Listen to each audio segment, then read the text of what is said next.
Grace United Church in Wellsvile, New York. We are so glad that you're joining us for worship this morning, this week following Easter, the celebration that Jesus was raised from the dead.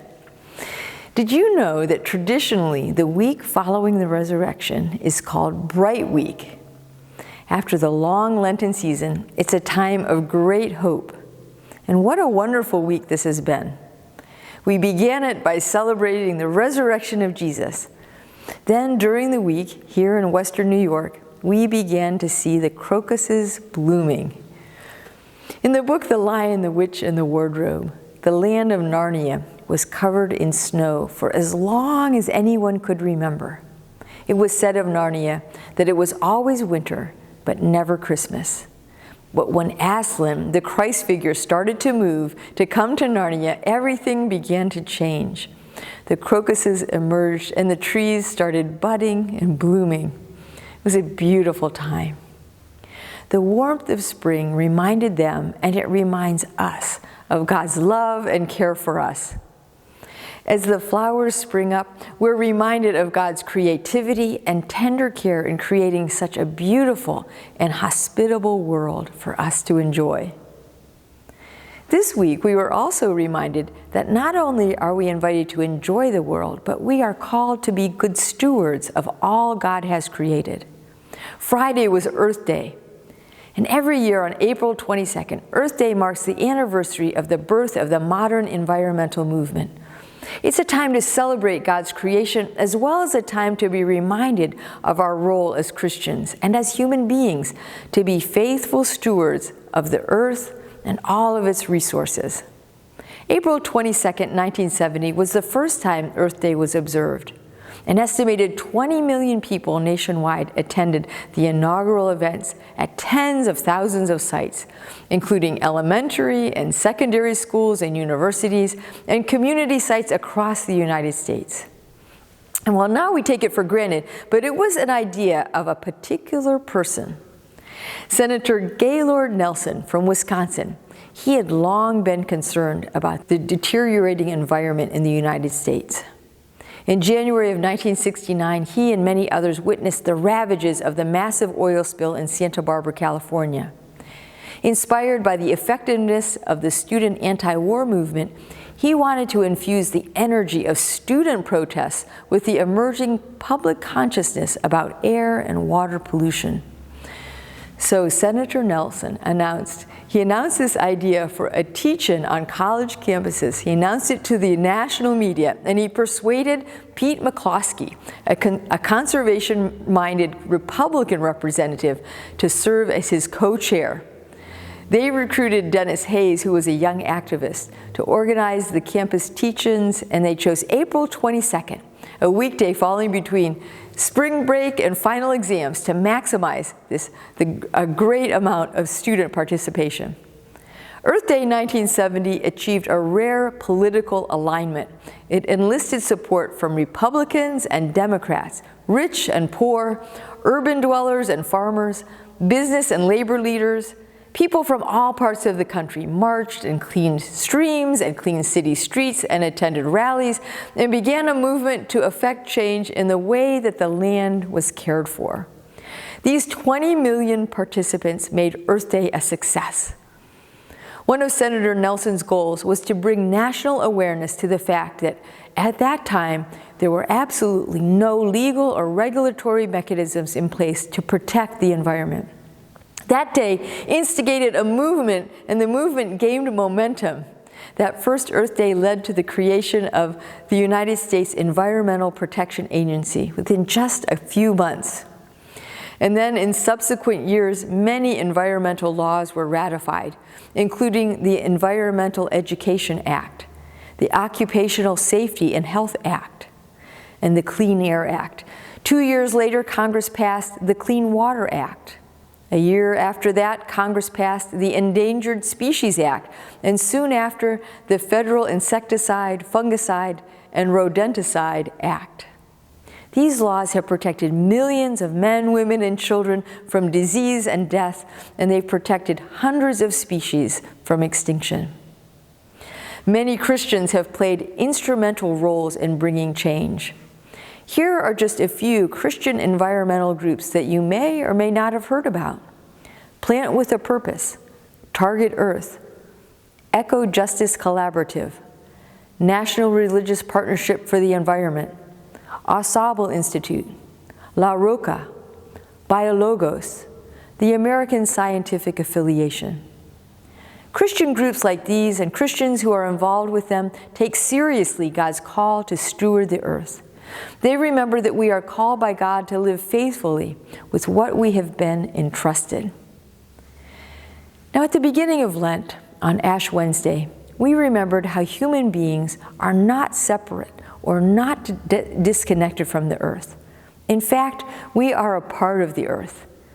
Like everything on earth, we are made from dust, and we will return to dust. Genesis chapter 1 tells us that human beings were all made by God in God's image. We were created to be in relationship with God and with one another, and we were tasked with stewarding the earth. Genesis 2, the second creation account, reminds us how God formed us individually and in partnership with one another. God knelt and formed us from the dust of the earth, from stardust. This flesh that was formed from stars which themselves were spoken by God into existence by the breath of God's own mouth. Genesis 1 verse 1 begins, "When God began to create the heavens and the earth was formless and empty, and darkness covered the deep waters, and the Spirit of God was hovering over the surface of the waters." Imagine the amazingness of this, the nothingness of space, only God. There's a beautiful song I love called "So Will I," and it tells of the remarkable story of creation. When I hear it, I imagine that beginning point when all that existed was God. The lyrics begin, "God of creation, there at the start, before the beginning of time. With no point of reference, you spoke to the dark and fleshed out the wonder of light. And as you speak, 100 billion galaxies are born. In the vapor of your breath, the planets form. I can see your heart in everything you've made, every burning star a signal fire of grace. If creation sings your praises, so will I." The writers of this song depict God as an artisan working a masterpiece, a work of art called love. The psalmist proclaimed, "By the word of the Lord were the heavens made, and all the host of them by the breath of his mouth." As we read through the creation account in Genesis 1, we see God speaking everything into being. First, separating light from darkness. Then separating the waters from the waters, meaning sky and earth. You see, the ancients believed that the blue above us was also water. The cosmology of the ancient Israelites was much like the cosmologies of other ancient cultures. They didn't know about atmosphere or space. They had no concept of the earth's crust or mantle or its molten core. In their understanding, the earth stood on columns, and above the earth was a wall that had floodgates, which when they were opened would allow rain to fall. These things, they wrote, were created on the second day. On the third day, God spoke land and vegetation into being. On the fourth, the moon and the stars were spoken into being. The fifth involved birds of the air and fish of the sea.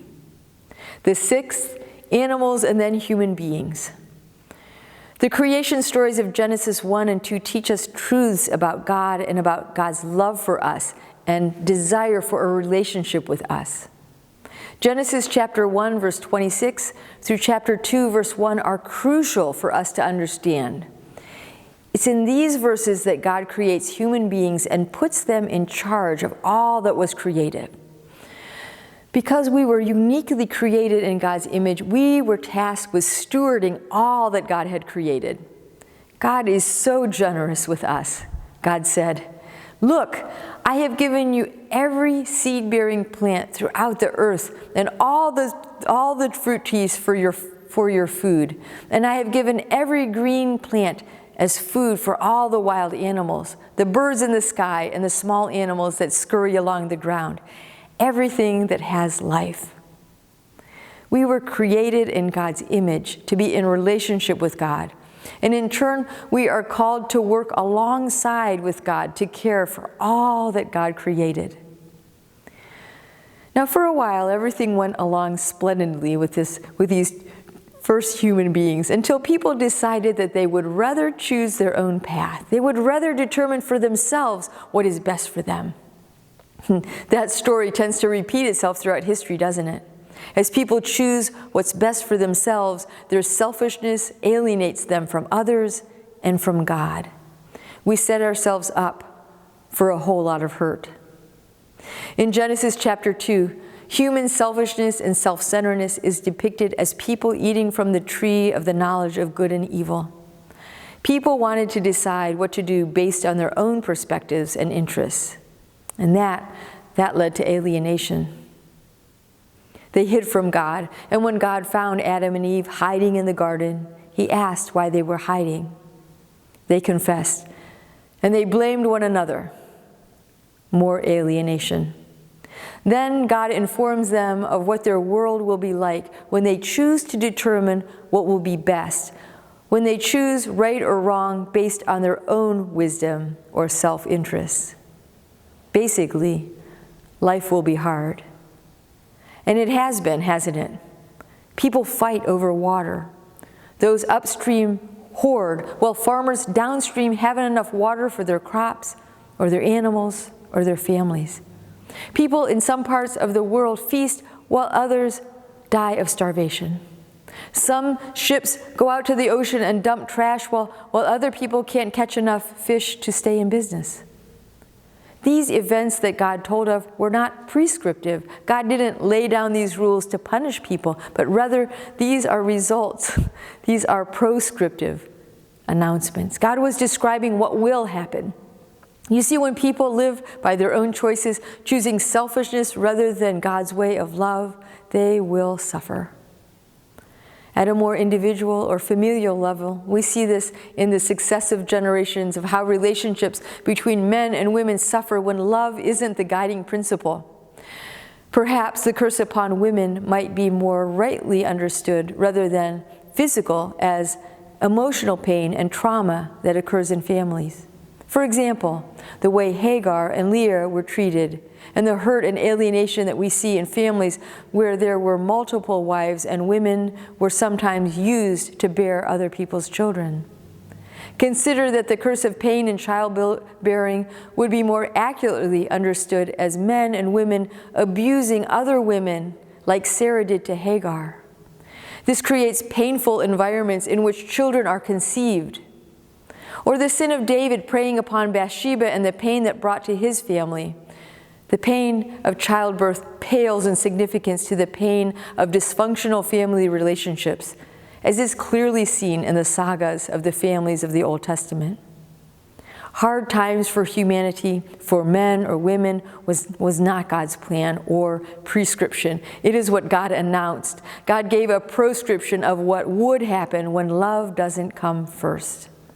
People become alienated from God and from one another. They do stupid things like steal and take advantage of people who have less power than they do. Children like Ishmael and Joseph are born in dysfunctional and painful situations and environments. But the scriptures point to a better way. Through the 39 books of the Old Testament, repeatedly, God calls the people back. Leaders are called, and more often than not, they fail. And there is a promise of someone who will turn the tables, that will undo the curse. You might guess who that is. Of course, it's Jesus. Jesus calls us to right relationship, to care for one another, to care for the earth. Every creature, he insists, even the wildflowers and the smallest sparrows are under God's active, loving care. He reminds listeners, are not 5 sparrows sold for 2 pennies? And yet not one of them is forgotten in God's sight. Jesus warns against the perils of hoarding money and possessions. He argues that what money is for, and by extension, what economies are for, is to build up the health of the wider community. You cannot serve God and wealth, he says in Luke 16:13. And finally, near the end of the Gospel of Matthew, Jesus completes and sums up his public teaching ministry with a vivid, haunting parable. What he doesn't say in his parable is telling. He doesn't conclude his years of teaching by saying, "When the last judgment comes, the distinguishing mark between the sheep and the goats will be that the sheep have all of the right theological opinions, or that the sheep are generous to their inner circles of friends and family, or that the sheep attend church regularly." Instead, he says that they do 6 specific things: feed the hungry, give drink to the thirsty, welcome foreigners, clothe the naked, care for the sick, and visit people in prison. The climate crisis, if we allow it to continue, will devastate each of these 6 groups. In fact, it's already doing so today. In fact, this week in Durban, South Africa, they had a tremendous flood. The New York Times commented that the catastrophe underscored the overlooked reality in the fight against extreme weather, that protecting people is as much about tackling social issues as it is environmental ones.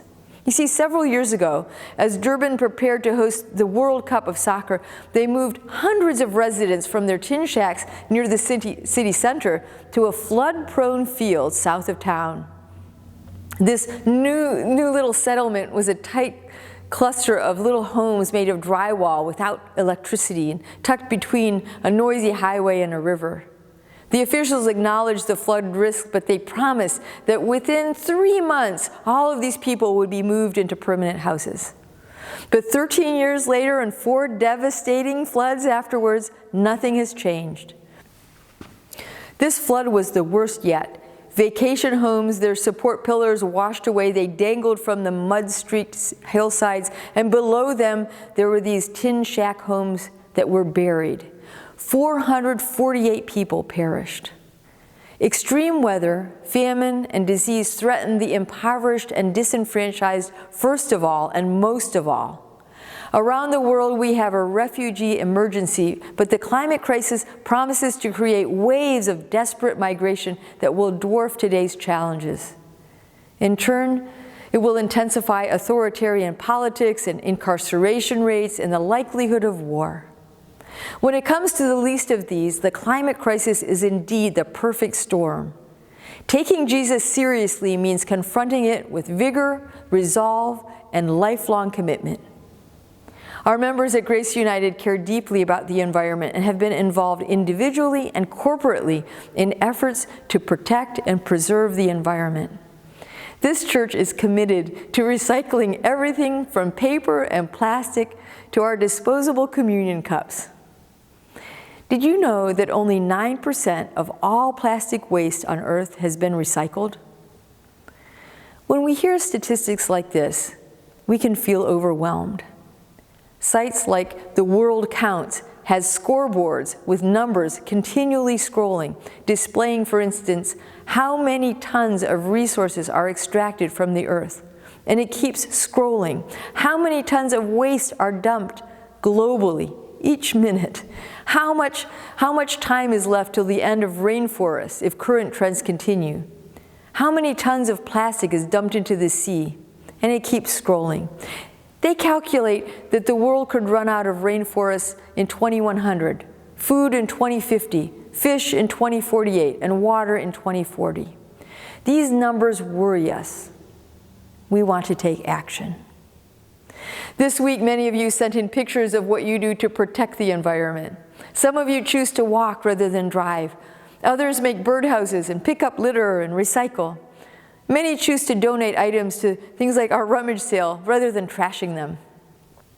One family runs an amazing organic farm growing mushrooms and raising free-range chickens. It's a wonderful place. They sell their products at the local farmers market. They live more simply. These commitments and endeavors are a bit countercultural. You see, big business encourages us to buy and to buy and to buy some more without consideration of the environmental impact each purchase creates. Fast fashion creates mountains of clothes in landfills. But there is a countercultural movement arising, and it's encouraging to know that thrift store shopping and recycling and repurposing is a growing trend to counter this commercialism of our day.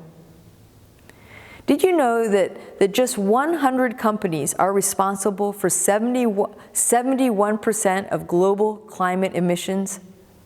Movements are growing to hold corporations accountable for the waste that they produce, especially when it comes to disposable appliances and single-use items.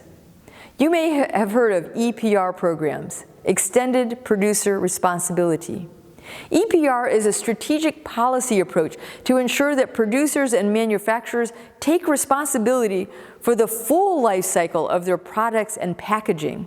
This approach incentivizes producers to prioritize packaging design and management based on the waste hierarchy to achieve better environmental outcomes.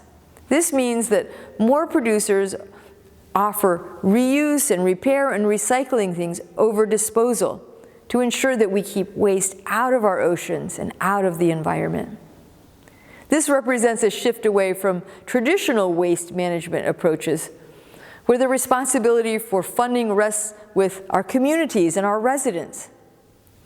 Often the issue of litter is pushed back onto consumers who are told to clean up their coasts and recycle their plastics and stop littering. But are individuals the only ones to blame? Greenpeace has an engaging campaign. It's called #IsThisYours? And they're gathering evidence that single-use plastic packaging is ending up where it shouldn't be. And they're holding corporate polluters accountable. Anyone can do it. You can try it. You may want to check out their site for yourself and speak up. It seems overwhelming, all of these challenges, and chaotic. Chaos. The Bible tells us that before the beginning of time, God hovered over the waters. It was chaos. To the ancients, the seas represented chaos and disorder, nothingness. But God spoke. God spoke order. By God's breath, 100 billion galaxies were born, and by God's breath, all of the planets were formed and everything that was in them. Created in God's image, we too can speak. We have agency. We too can create order from chaos. We can be agents of change individually and corporately, cherishing, stewarding, and tending to all that God has created in the world. Speaking truth and honoring God with our words and through the big and little decisions that we make. May God bless all Christians in our efforts to tend to this beautiful world that God has created and God has entrusted to our care. Amen.